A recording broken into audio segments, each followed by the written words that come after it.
The average millionaire has 7 income streams. And the one that shows up most often? Real estate.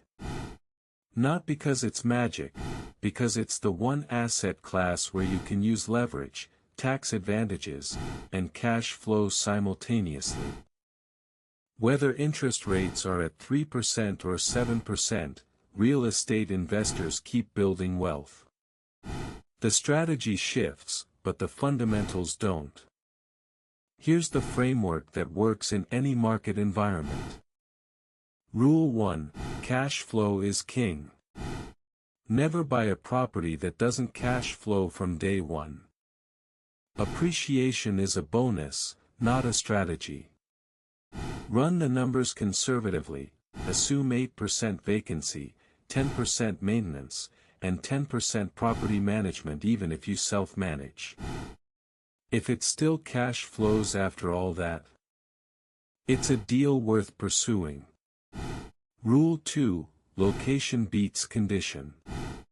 You can fix a bad roof. You can't fix a bad neighborhood. Look for areas with job growth, population growth, and infrastructure investment. These 3 factors predict property appreciation better than any other metric.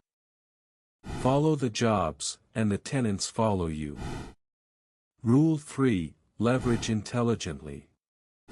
A 25% down payment on a $200,000 property means you control $200,000 of real estate with $50,000. If that property appreciates 5% per year, you're earning a 20% return on your actual cash invested. Add in cash flow, principal paydown, and tax benefits, and real estate becomes the highest returning asset class accessible to regular people. Your next step: analyze one property this week. Use the numbers I just gave you. Even if you don't buy, you'll build the muscle of evaluating deals. Subscribe for more real estate breakdowns. I'll see you in the next one.